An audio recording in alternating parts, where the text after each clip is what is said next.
Olá, olá, boa tarde.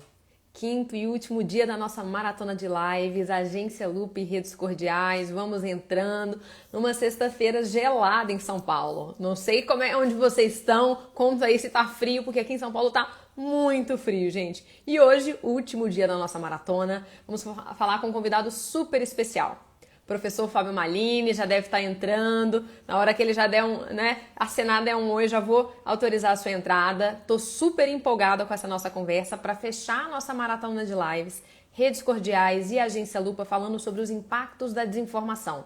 Desde segunda-feira, tem muita gente que está acompanhando a gente, desde segunda, a gente já discutiu, o impacto da desinformação no jornalismo, o impacto da desinformação na saúde, o impacto da desinformação no racismo. Olha ali, o Regis falando, -1 aqui no Rio Grande do Sul. Regis, já tá gelado com 9 graus, já tô morrendo de frio com 9 graus aqui em São Paulo. Imagina aí. Mas vamos dar uma aquecida nesse papo, né? Vamos conversar, com o professor Fábio Malini, que eu sou fã do trabalho dele, cartógrafo das redes, como muita gente já o apelidou. Malini, estamos te esperando, tô super empolgada, já fiz um roteirinho ali com várias perguntas, várias dúvidas, mas tenho certeza que muita gente vai ter dúvida aí também, vai ter muita pergunta. A ideia dessa nossa maratona de lives foi a gente poder conversar um pouco mais sobre os impactos da desinformação.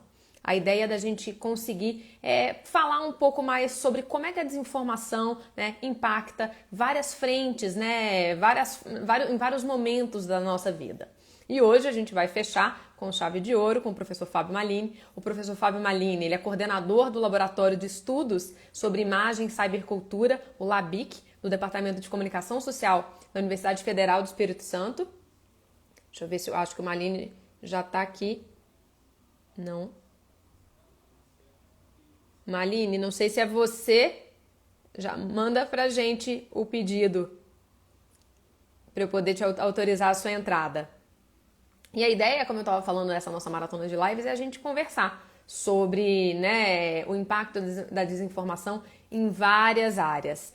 Hoje, eu estava falando com o nosso super convidado, a gente vai falar um pouco das bolhas de desinformação, a gente vai falar um pouco sobre como medir, como analisar as dificuldades de se fazer pesquisa. O professor Fábio Malini tem diversas pesquisas, acompanha esse tema bem a fundo, então acho que vai ser bem legal ele contar um pouco das dificuldades que é fazer pesquisa. Malini, se já estiver aqui com a gente, manda, por favor, o pedido, a solicitação, para eu poder autorizar a sua entrada aqui na nossa live. Muita gente aí aguardando, vou pedir para vocês esperarem um pouquinho. Ele já já vai pedir aqui a autorização para a gente começar a nossa live. Tô com um roteirinho aqui, com muitas perguntas para o professor Malini. Imagino que também quem está acompanhando também tem muita pergunta para fazer. Principalmente, eu tô super curiosa, para ele contar um pouquinho para a gente de como é que a gente analisa as bolhas de informação. Não sei quem segue o Malini no Twitter, ele é super twitteiro, vale a pena seguir. Ele faz uns gráficos super interessantes, como é que as narrativas, elas migram de uma bolha para outra, vale a pena acompanhar. Malini, você já conseguiu? Deixa eu ver aqui. Um segundinho, gente, deixa eu ver se ele... Não sei se ele tá com algum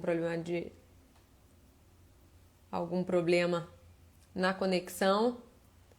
Pessoal aí do Redes Cordiais, da nossa turma, que trabalha aqui no backstage das lives, se puder entrar em contato com ele, ver se ele está tendo alguma dificuldade, se está tudo certo.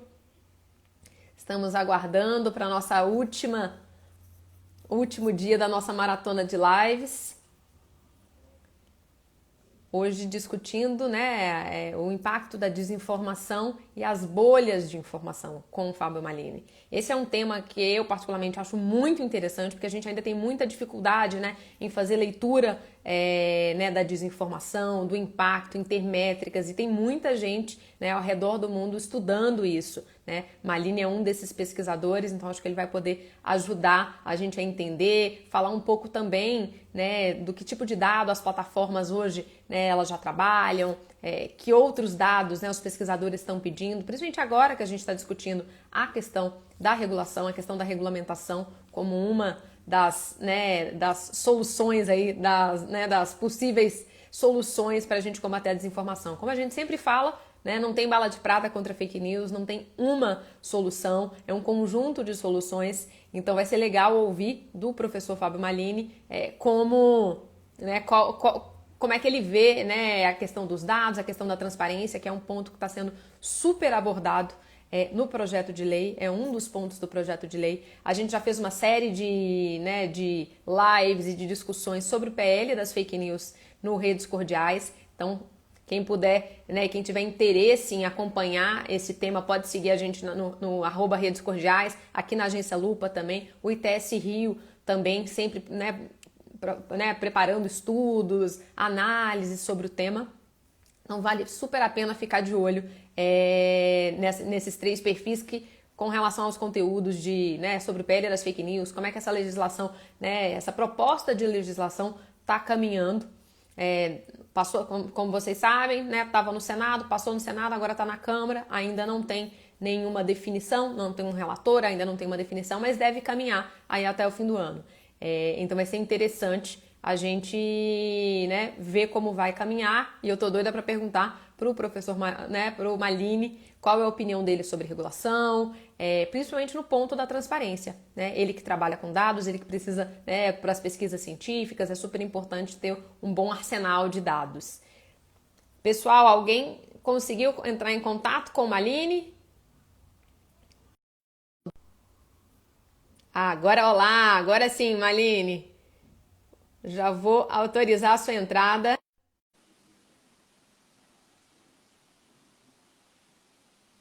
Oi, oi.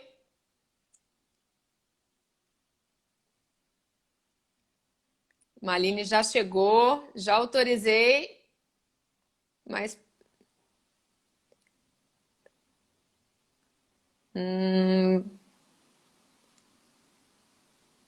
Malini, deixa eu tentar aqui de novo.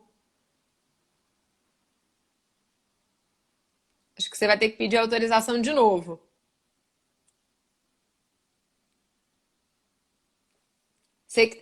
Ali, ó, ele já tá aqui com a gente, já tá aqui no nosso chat. Você precisa me mandar de novo a autorização para poder liberar sua entrada na nossa live.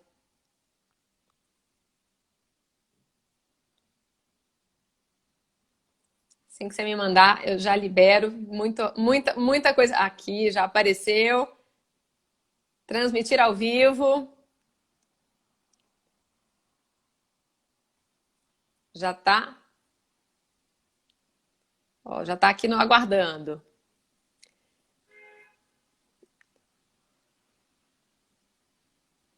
Pessoal, acho que é uma questão de segundos aí. Tá aqui no aguardando o Fábio Malini entrar na nossa live. Hoje, o último dia da nossa maratona de lives. Oi, oi! Agora foi, mas eu acho que não sei se eu não estou conseguindo me ver aqui na tela. Se você me vê, Tô te vendo, tá tudo ótimo. Gente, alguém tá com alguma dificuldade? Manda aí pra gente no chat, mas eu acho que tá tudo bem. então tá ótimo. Você vai assim, vai sem se ver. Não tem Marine, problema não. que bom ter você aqui com a gente, fechando a nossa maratona de lives. Super animada com o nosso papo. Eu fiz uma listinha aqui tão grande que eu falei, meu Deus, não vai dar, não vai caber no tempo que o Instagram permite. E eu quero e o pessoal que está aqui participando, por favor, mandem perguntas também, por favor. Eu estava contando que hoje é o último dia da nossa maratona, passamos a semana falando sobre o impacto da desinformação. E eu queria começar, né, jogando aí a pergunta para você, se dá para a gente, né, ter clareza do impacto da desinformação. Porque a gente falou sobre desinformação em jornalismo, desinformação em saúde, desinformação em racismo. Dá para a gente ter né, você estudando isso há muito tempo, dá para a gente ter uma noção, uma clareza de qual é o impacto da desinformação? Eu acho que a desinformação ela tem diferentes impactos, né? Eu acho que quantificar isso tá muito associado, ao meu ver, com quantificar eu acho que tem muita relação com o comportamento que as pessoas fazem do ponto de vista da associação que elas têm entre si, né? Porque se você pensar que a desinformação ela é cada vez mais digamos assim, um atributo, né, dos grupos, né, e não necessariamente de um indivíduo, acho que isso pode ser uma boa estratégia para responder ao que você colocou, né? Ou seja, o quão é possível a gente identificar os grupos que estão compartilhando desinformação, né, e o tamanho desses grupos, né, e o interesse também desses grupos em determinados temas, né, que estão presentes, né, num processo de desinformação. Então, acho que existe essa dinâmica, né, que eu acho que é uma dinâmica real hoje, né, muito por conta do fato de que as pessoas, hoje, elas já não se organizam como elas se organizavam anteriormente à internet, sobretudo as redes sociais, né? Se a gente pegar, por exemplo, o próprio conceito de amizade, que era sempre uma relação a dois, né? A gente hoje tem um conceito de amizade muito mais estendido, né? As amizades, elas são produzidas de maneira muito mais múltipla e mais coletiva, né? E muitas vezes é exatamente essa dinâmica da amizade que ela é a base, ela é a base que os vetores, que somos nós, né, que circulamos desinformações, nós no sentido das pessoas que estão na internet, né? E isso vai se avolumando conforme mais relações afetivas, mais relações de amizade, elas vão sendo construídas, né? Então, acho que hoje ela plenamente quantificava a desinformação muito em relação a o quão determinados grupos, né, como marcas da sua identidade, né, tem a ver com o tipo de informação e desinformação que circulam, né? Eu acho que isso é sempre muito, muito importante de lembrar, né? Você falou uma coisa que eu já quero entrar aí, né? No seu novo apelido aí, o cartógrafo das redes, por conta desses mapas de grupos que você, né, você produz. Quem não tiver ainda seguindo o Malini no Twitter, recomendo que comece a seguir agora, logo depois da nossa live, porque ele geralmente, né, ele depois das pesquisas, ele produz alguns mapas de rede que mostram exatamente esses grupos, né? E o poder desses grupos. Conta pra gente, primeiro, como é que você faz isso, como é que é esse trabalho, né, de pesquisa, de mapear esses grupos, e aí depois eu queria que você falasse um pouquinho de como é que a informação circula dentro dos grupos. Uhum. Eu acho que o primeiro elemento, geralmente eu começo a fazer um processo de mapeamento com um tema, né? E geralmente é um tema que ele tem uma relevância pelo menos nos últimos 10 dias. Geralmente é o que eu pego. Então tem sempre um conceito de notícia no final das contas. Acho por isso que tem muito interesse para o campo de jornalismo, porque no final das contas tem um elemento noticioso ali que é o do agora, que é do cotidiano, que são as disputas, que são as relações, que são, enfim, que estão acontecendo na rede. Mas, em geral, esse tema, ele tem um universo vocabular muito amplo, e é um universo que ele vai sendo construído também num tempo. Então, se a gente pegar, por exemplo, um determinado tema que é da semana, eu geralmente eu deixo um pouco a rede se manifestar, e depois que ela se manifesta, eu vou então identificando os atores que muitas vezes não faz uso daquela hashtag, por exemplo, mas ele faz uso de um conjunto de outros de palavras que dão um determinado tipo de identidade a ele, e a voz deles é expressa através desse conjunto semântico de imagem ou de textos. E aí eu faço essa recolha, eu faço essa coleta. E aí é um processo que vai ser um processo de processar, de organizar, de minerar essas informações, porque a ideia é sempre identificar quem segue quem compartilha o que de outras pessoas, quem comenta outras pessoas, que são as relações que são estabelecidas entre elas, né? E aí eu faço, então, um processo de visualização disso, em que os pontos são os perfis, geralmente, e as linhas, né, que constituem as redes são os compartilhamentos. Então, claro que isso vai mudar em função das plataformas. Agora mesmo, antes de entrar na live, eu estava trabalhando no Instagram, que é uma ferramenta que eu estou começando a estruturar um processo de coleta e visualização. Eu estou exatamente trabalhando com a discussão que surgiu aqui no meu estado, que virou, enfim, uma temática nacional, que tem a ver com o estupro daquela criança de 10 anos, né, e todas as confusões e todos os problemas que ela e as violências que ela sofreu, inclusive institucional. Então essa história ela vai ganhando vários capítulos e eu vou tentando cartografar, né, cada um desses capítulos. E agora eu estou especificamente tentando entender como circulou essa discussão, essa opinião na, no Instagram.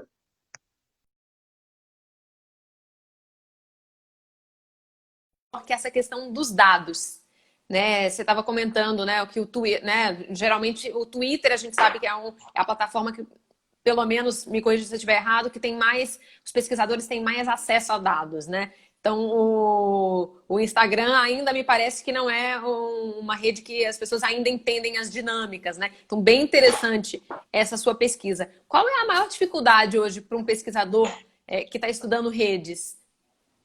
Eu acho que a maior dificuldade hoje é o processo de fechamento, né, dos dados das plataformas. Eu acho que aí tem uma discussão muito importante sobre a nossa memória coletiva.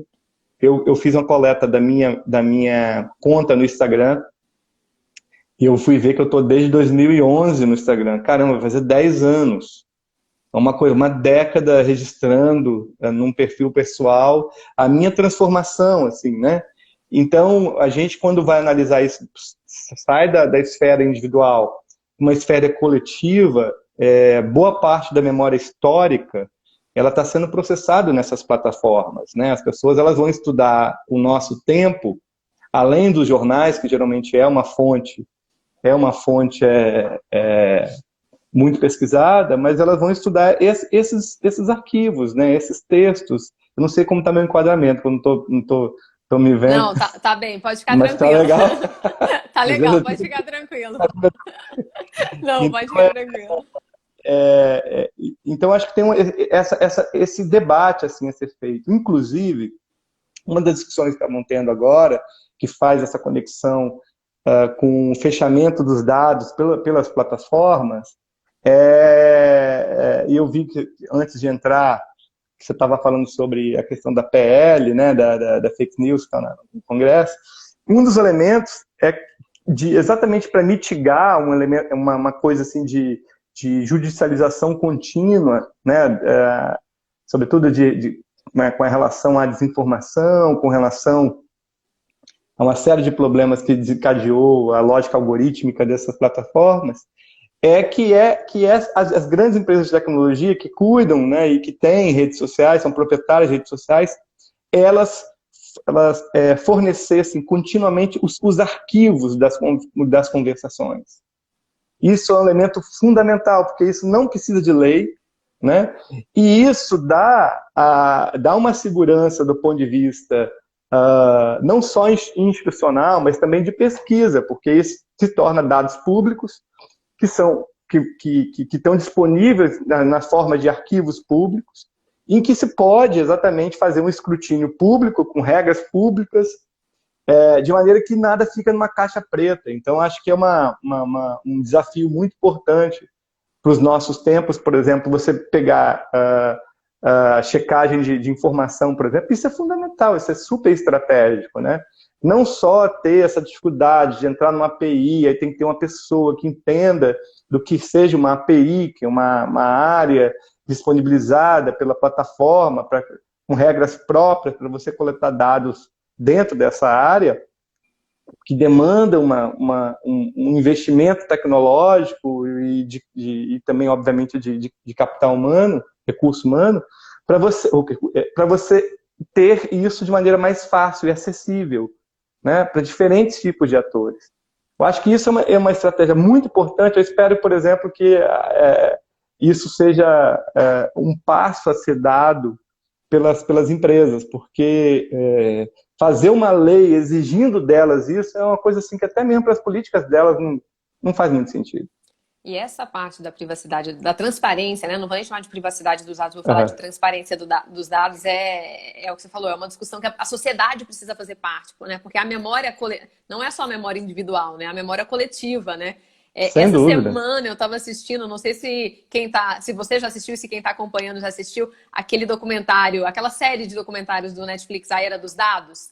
E o primeiro episódio é sobre privacidade, tem uma história de uma jornalista que busca os dados no Tinder. A gente sempre olha só para as plataformas, né? Twitter, o Facebook, o Instagram, para essas plataformas. E ela pediu Uhum. os dados ao Twitter, os dados dela. E ela Sim. conta, né, que recebeu, não vou dar muito spoiler aqui, gente, mas ela recebeu um calhamaço. E o que eu acho mais interessante na fala dela é que ele sabia, ela fala, né, mais do que os meus dados, os meus desejos, né, as minhas vontades Uhum. sexuais, eles sabiam das minhas carências, dos meus Uhum. momentos de solidão. E aí a minha pergunta Uhum. para você, todo mundo tem um pouco de medo dessa ideia, né, de que agora, né, eles sabem exatamente o que eu quero comprar, exatamente o que eu penso. E essa frase dela eu achei bem interessante, né? Eles sabem até os meus momentos de solidão. Como é que funciona esse algoritmo que sabe tudo sobre a gente, que sabe inclusive quando eu tô carente, quando eu não tô? Eu acho que a gente vive uma era da socialidade programada, né? Não que exista um determinismo tecnológico, que o algoritmo determina os nossos desejos, as nossas vontades, as nossas posições políticas. Não necessariamente que haja um determinismo em relação a isso. Eu acho que existem outras mediações nisso que tem a ver com a série de, enfim, discussões que muita gente, que todos nós sabemos, né? Nossos grupos sociais, as nossas convivências, as nossas relações, etc. Eu acho que dentro dessa socialidade programada, talvez um dos efeitos de se fazer perfil, de se fazer pessoa, instituições ou outros bichos, né, na internet é a dimensão impulsiva, né? O quão essas plataformas elas calibram os nossos impulsos, né? E aí eu acho que isso tem uma série de impactos, obviamente, né? A desinformação, por exemplo, é um dos efeitos colaterais, né? Porque a gente tende a, num sistema de autoproteção dos nossos grupos, a gente compartilha informações que visam proteger esses grupos, né? O grande vetor da desinformação são os humanos, né? E fazem isso muito para um processo de autoproteção do seu grupo de família, do seu grupo de amigos, do seu grupo de futebol, enfim, desses elementos do microcosmos, né, que é muito maior do que uma comunicação através de disparos, né, que é uma ideia ainda muito associada, né, um princípio dos anos 30 ainda, de que as pessoas, quando elas são alvo de uma mensagem, elas mudam imediatamente de opinião, de convicção, etc. Ao contrário, ou seja, elas tendem a aderir a um determinado tipo de informação, etc., a partir do momento que elas recebem isso dos seus, né? Então, Ela já, existe. ela já tem alguma coisa ali, eu recebo de alguém que eu conheço, de uma pessoa próxima. Sim, porque o espaço de convivência, ele é algo cultivado, ele é algo que precisa ser construído.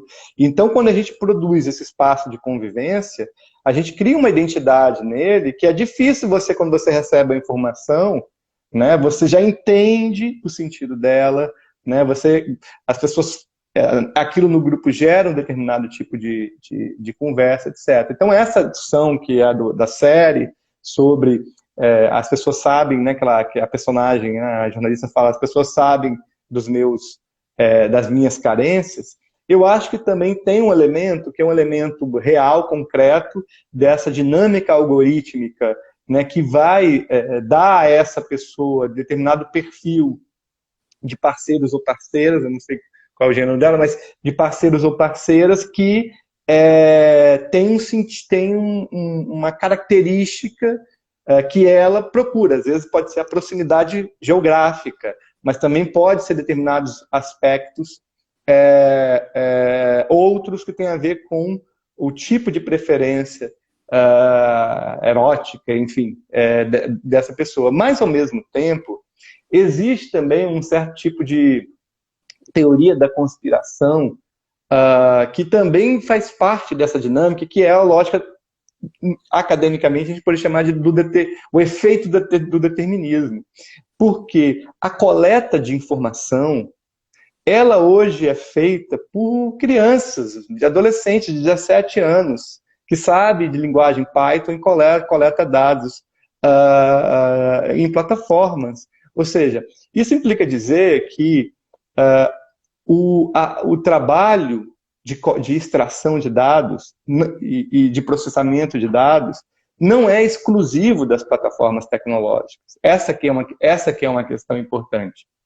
Agora mesmo, acabei de coletar, porque o Instagram impede essa coleta, e eu identifiquei um script que impede há pouco tempo. O Instagram disponibilizava, ele era bem aberto, o Facebook comprou e fechou a plataforma, em termos de dados.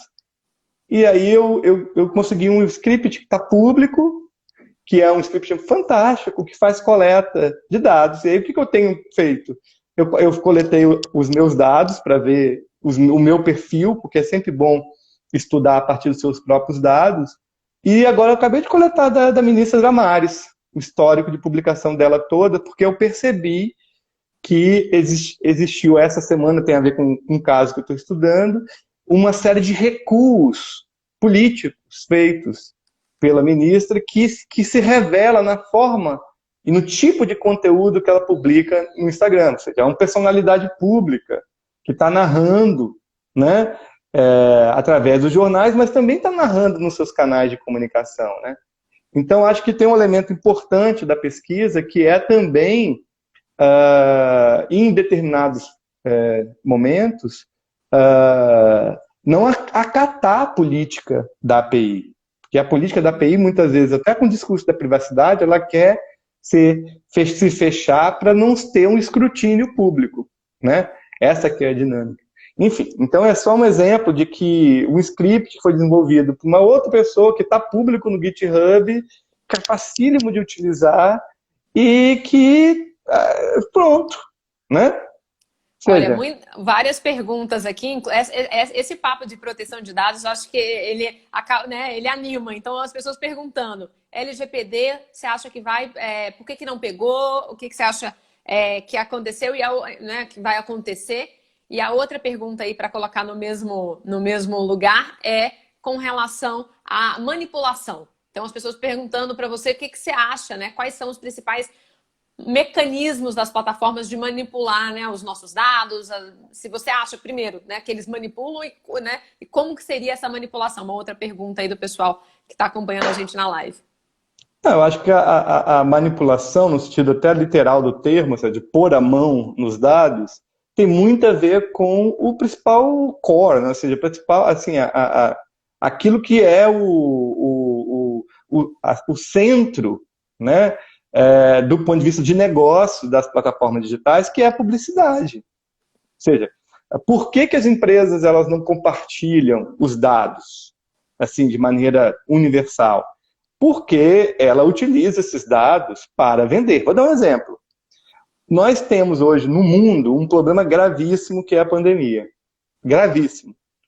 E o que a gente tem visto? Uma série de situações em que as pessoas voluntariamente reportam dados, falam, olha, eu tive Covid, eu estou nessa situação, ela reporta a informação, ela se voluntaria com o seu perfil para falar, toma aqui esses dados para ajudar na definição, na construção de políticas de saúde. E o que acontece? Esses dados eles não são compartilhados, mesmo voluntariamente, se a pessoa, se um de nós desejar isso. Agora, os nossos dados para vender coisa de fitness, vender panela, vender utensílios domésticos que bombou nessa pandemia, eles foram usados e foram disponibilizados para as empresas de publicidade.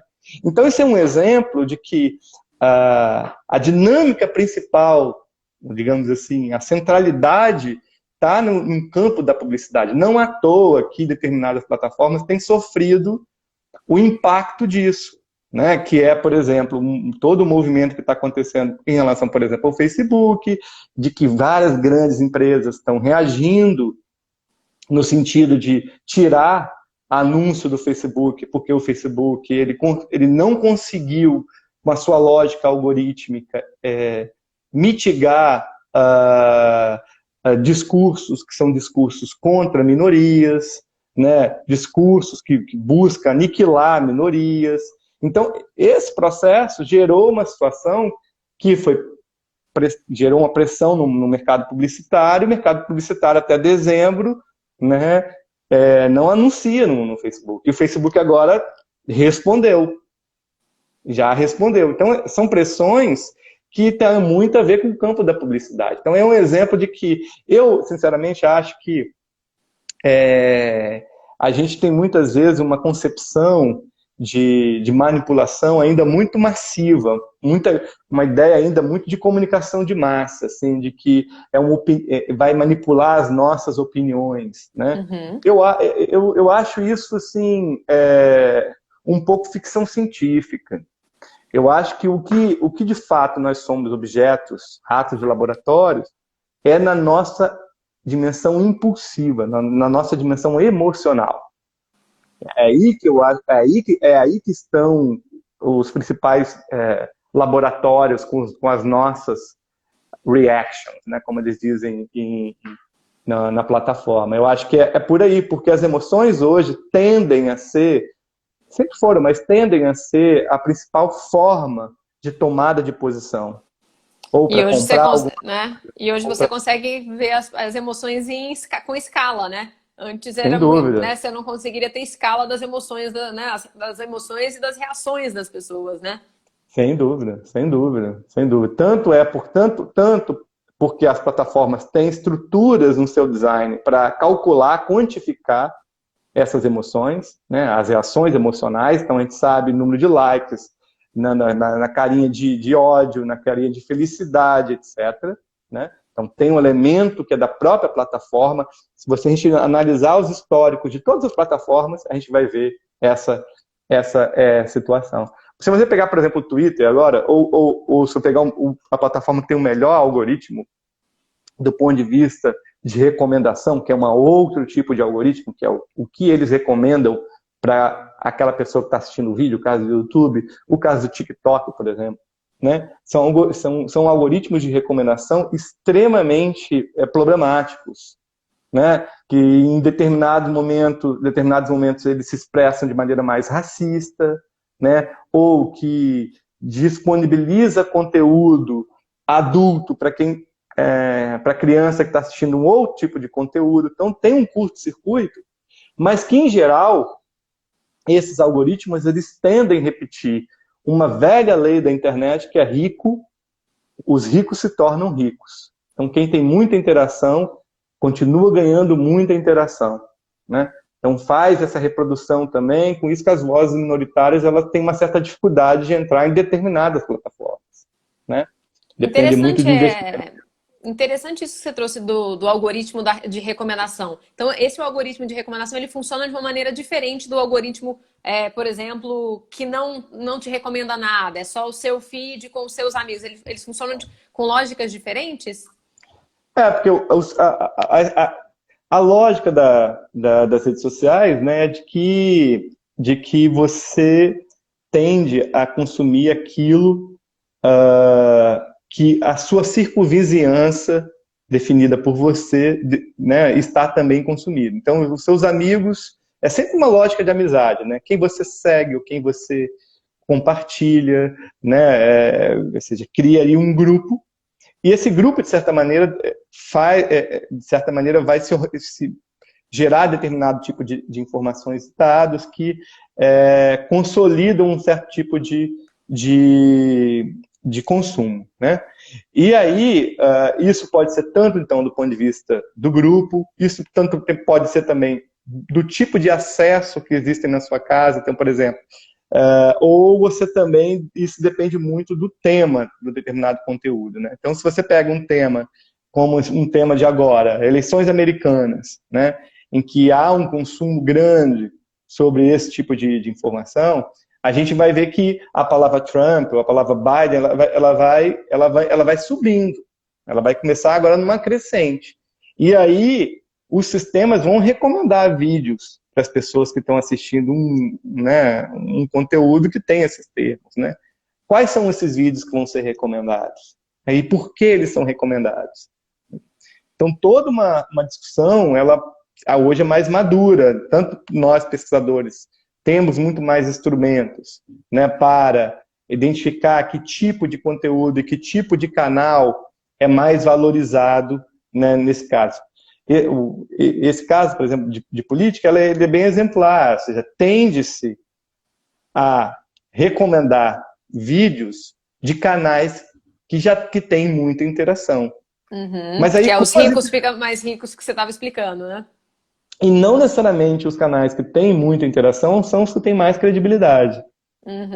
Porque os que têm mais interação, eles são efeito de comunidades, eles são efeitos de uma relação homofílica, como a gente chama em teoria, homofílica, que é o mesmo atrativo, a mesma filia, né? Ou seja, ela faz parte do mesmo grupo, o mesmo sistema de crença, né? Então é por isso que a gente começa a falar muito mais de bolsonarismo, lulismo, todos os ismos possíveis, terraplanismo, porque, em geral, aqueles que têm mais interação são aqueles que são mais consumidos por determinado grupo. Não necessariamente tem mais credibilidade. Acho que o pessoal da agência Laje perguntou, são as bolhas, né? E aí, como é que a gente faz para sair, né? O pessoal do Redes acaba de perguntar também, como furar essas bolhas? Como sair das bolhas e não ficar preso dentro dessa bolha, né? Em que eu só vejo o que eu concordo, ou só vejo o que eu quero, dos meus amigos ou das pessoas que pensam exatamente como eu? Isso é muito difícil, porque primeiro tem um comportamento que é do indivíduo, né? Que é o quão cada um de nós está preparado para lidar com a diferença nos nossos perfis. Então, eu tenho essa perspectiva em boa parte das plataformas que eu participo. E, obviamente, isso gera em mim sentimentos muito diferentes, porque eu acabo tendo convívio com um determinado tipo de pensamento que são diametralmente assim, oposto ao meu, né? E isso, numa situação em que você dedica um determinado tempo à internet, né? Em que você quer ficar de boa, quer ficar tranquilo, etc., isso mexe um pouco nas suas estruturas. Mas ela é um elemento relevante, um elemento importante. Se a gente pegar o Instagram, ele tem uma característica totalmente diferente das outras plataformas, porque ele nasce com essa perspectiva mais... Não é que ele nasce. Aqui a gente acaba tendo uma relação menos ideologizada que outras plataformas, porque o Instagram ele surge com uma lógica muito exibicionista. A gente precisa ser interessante ao outro, a gente precisa criar uma narrativa legal da gente. Então aqui tem um certo felicismo. Esse uso agora nosso das lives, ou mesmo dos stories, que tem essa função de bate-papo, que é quase como um processo de educação visual, isso é recente na plataforma, mas mesmo sendo recente, é atravessado por esse espírito mais tranquilo, esse espírito mais aberto. As outras plataformas, elas já não têm muito isso, não. Elas já são mais consolidadas em grupos. E aí fica muito mais difícil de fazer esse processo, como nós estamos fazendo agora, de educação visual. O último grande movimento social, o Vidas Negras Importam, eles tiveram muito essa característica assim, de usar o Instagram como lugar para criar aliados, para além da população preta, para criar aliados, porque o Instagram tem essa coisa mais saborosa da convivência que outras plataformas, né? Então, isso é um exemplo também de que a maneira como as pessoas se apropriam e como elas conseguem furar as bolhas. Ou seja, O Instagram ele acabou sendo hoje uma plataforma em que essas bolhas, elas sequer estão bem delimitadas. Esse que é o lance. Porque o Instagram ele tem um elemento que, na verdade, ele não tem uma coisa que tem muitos, que é o compartilhamento do link. Né? Poucas pessoas fazem o regram, né? Que seria tipo um compartilhamento do conteúdo que você viu no Instagram. Não é uma coisa assim muito massiva no Instagram, né? Então, você não está muito no Instagram para você apoiar com um compartilhamento uma ideia. Você está muito mais para se exibir, né?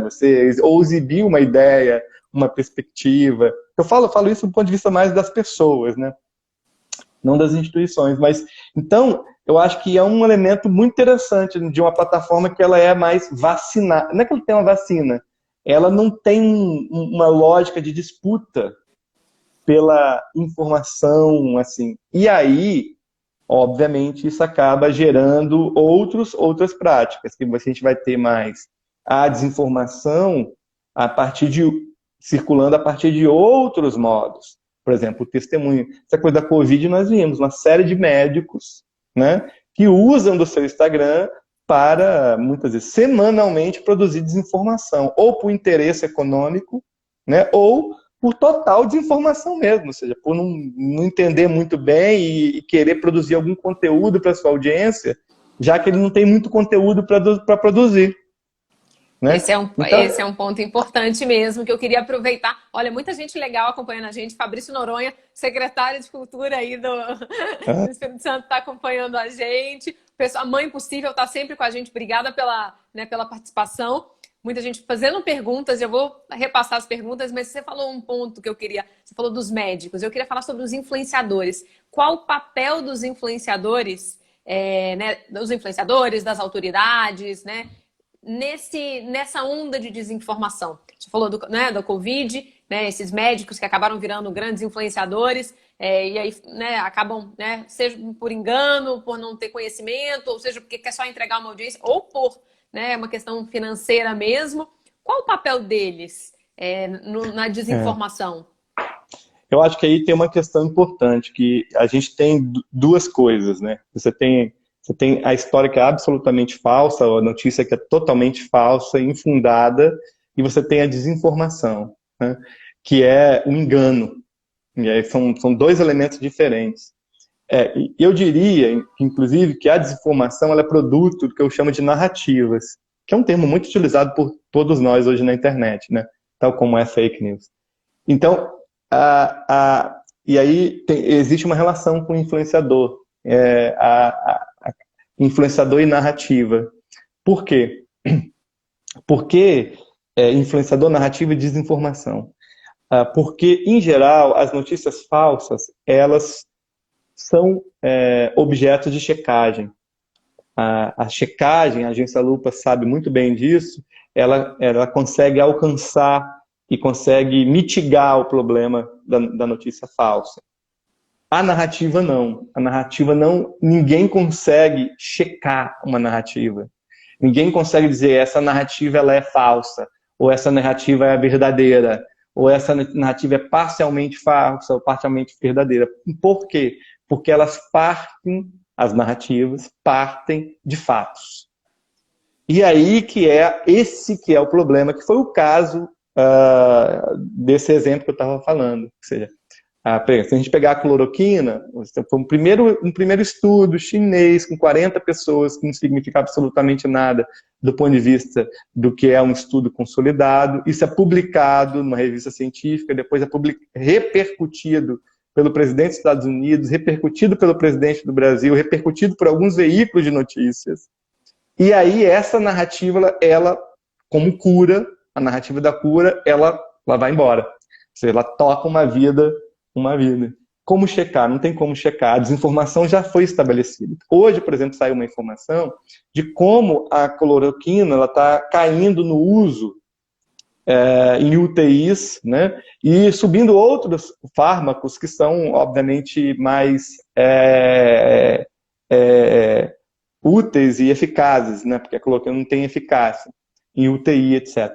Então, isso é um exemplo assim, de como a desinformação ela traz uma enorme discussão que talvez seja um segundo passo das agências de checagem de fato, que é a de checar narrativas. E aí, obviamente, essa checagem de narrativa ela é muito mais complexa, porque não é só um selo de verdade e de mentira, né? Ela passa a ser um selo que busca um outro tipo de checagem que a gente não sabe muito bem o que é, né? Então, o que a gente está vendo com a saúde tem muito a ver com como que é a dinâmica da lógica da narrativa, da lógica do engano. E aí isso vale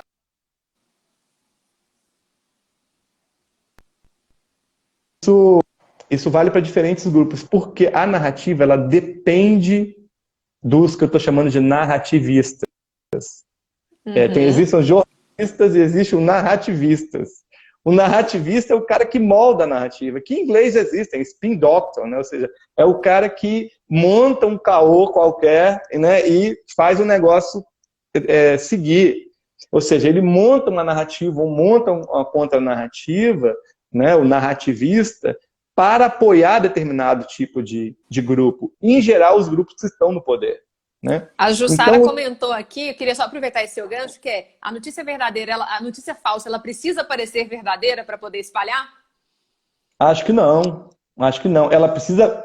O que a gente tem visto hoje é que ela emula a técnica noticiosa, né, do jornalismo. Ela vai ter um título, ela vai ter geralmente uma linha fina, né, um resuminho, ela vai ter uma aparência de o que é mais importante no primeiro parágrafo e o que é menos importante nos parágrafos seguintes. Ela vai citar fontes, mas não são fontes com muita credibilidade. Às vezes tem assim, segundo alguns especialistas, segundo, né, mas não é alguém que é nomeado. Né? Então, ela tem uma cópia, né, da estrutura jornalística para criar um efeito de verdade. Né? Agora, muitas vezes ela totalmente parece uma correntinha de e-mail dos anos 90, mas que os grupos, veja de novo, os grupos muitas vezes, o processo de autoproteção dos seus circulam. Não necessariamente é porque o chefe mandou circular, entendeu? Como muitas vezes tem uma coisa. Então, acho que eu vejo um pouco por aí, assim, né? Os narrativistas, eles geralmente têm o que eu chamo dos seus diários oficiais, né? Que são esses sites com cara de sites de jornalismo, né? Para criar esse efeito de verdade, já que essas narrativas, elas não são compradas facilmente por veículos tradicionais de imprensa, né? Essa que é essa dinâmica. Como os veículos tradicionais de imprensa têm filtros muito mais duros para noticiar determinadas narrativas, então os narrativistas eles precisam de diários oficiais, né, que funcionam como uma imprensa. Então, o link, quando chega nos grupos, não é frequentemente de imprensa, é desses diários oficiais, mas que a pessoa não sabe muito bem, mas ela clica lá, ela vê. É muito importante isso, porque as pessoas, eu acabei de fazer um estudo que ainda é sigiloso, porque tem a ver com uma pesquisa que vai sair,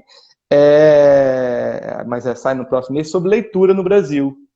E uma das coisas que eu analisei, vendo que a maior parte, de 2019, esse trabalho, as pessoas com menor escolaridade, ela lê mais notícias em geral, como a pesquisa diz. Não são notícias de jornais, são notícias em geral. E as pessoas com maior escolaridade, ela busca isso na internet. Elas buscam na internet, além de ler notícias, de aprofundar conhecimentos.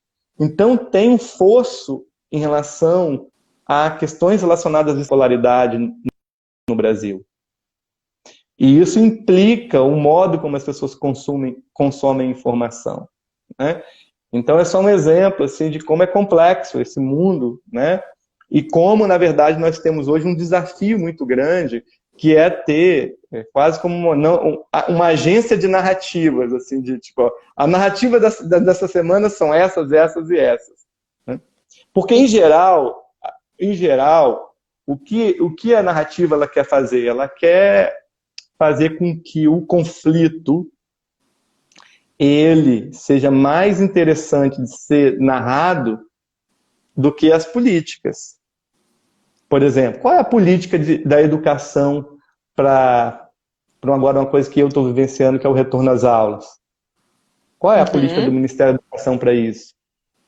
Entende? Aí, mas a gente sabe, mas a gente vê muita discussão que tinha com o ex-ministro da Educação, aquela confusão todos, os conflitos todos e tal. Mas as políticas mesmo, ninguém sabe, né? Ninguém está discutindo. Olha, todo mundo querendo saber da pesquisa, para você contar aí. A gente vai ter que marcar uma nova live quando a pesquisa estiver, né, pronta para ser divulgada para a gente conversar. Todo mundo super curioso. E aí, essa pesquisa, né, pelo menos essa chamadinha aí que você deu, puxa a gente para uma outra discussão que é esse abismo, né, de informação e de acesso, né, essa desigualdade que a gente, né, experimenta todos os dias no Brasil, mas que a internet também, né, experimenta essa desigualdade. A gente, né, o ITS, que é um grande parceiro nosso, soltou uma pesquisa, o Ablatam, que mostra essa desigualdade de acesso, por exemplo, dos jovens. Esse dado que você trouxe da notícia é super interessante, porque nem sempre o que as pessoas entendem como notícia é, de fato, uma produção, né, jornalística da notícia. O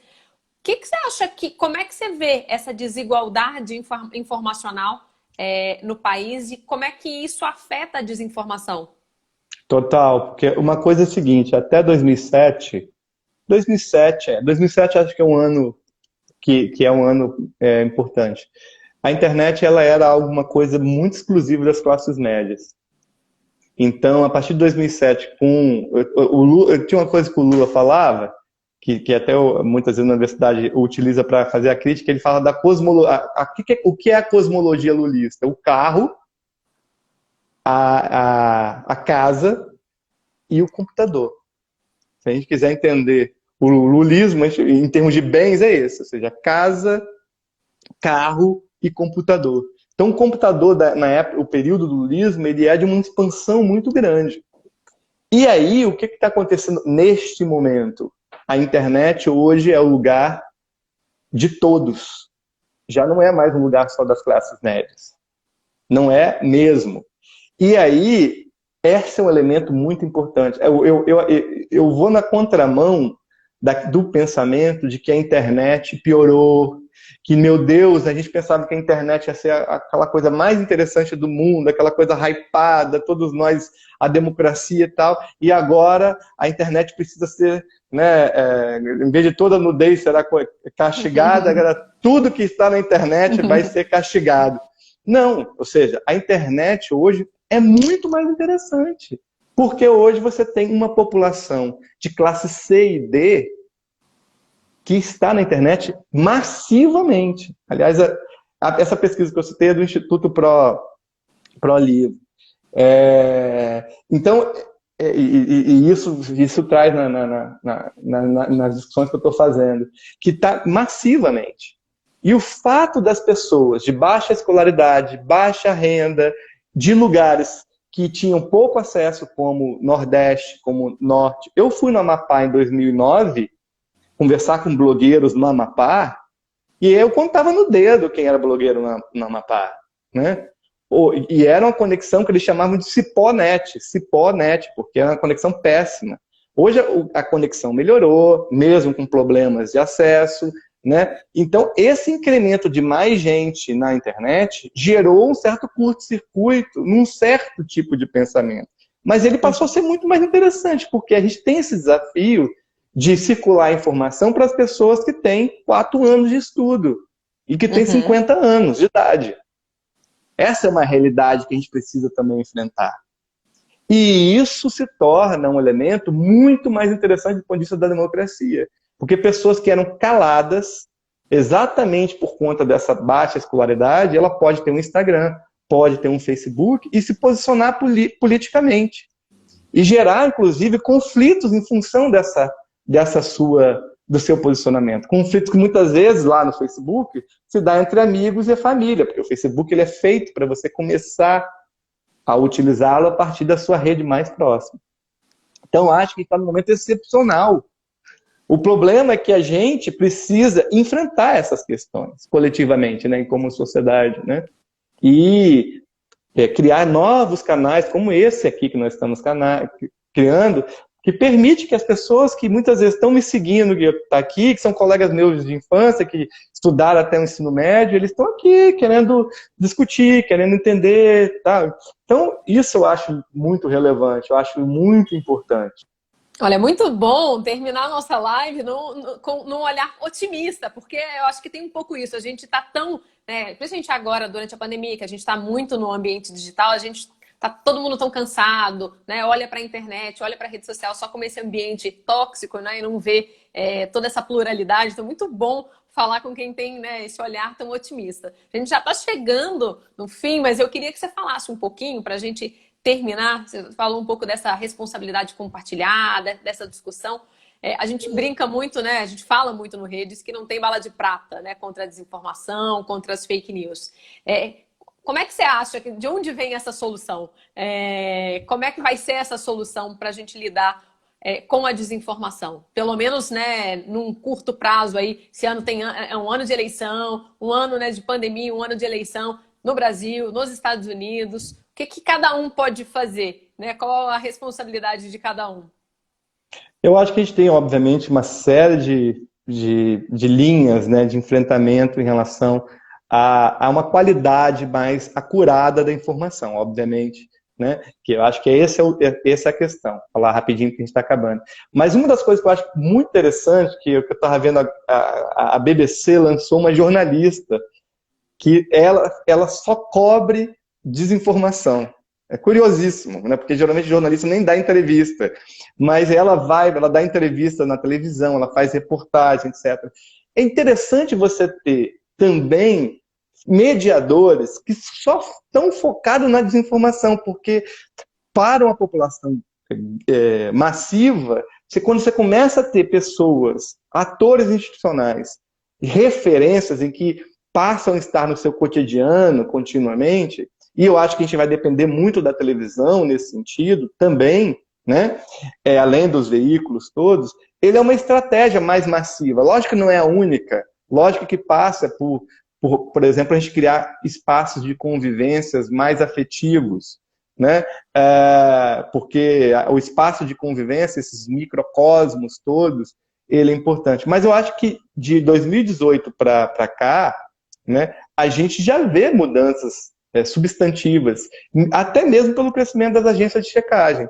Você vê que isso já é um indicador de atenção das pessoas. O vocabulário, né? Você já tem a própria palavra fake news, que virou muito do popular, né? As pessoas já brincam com isso, já são mais matutas em relação a isso.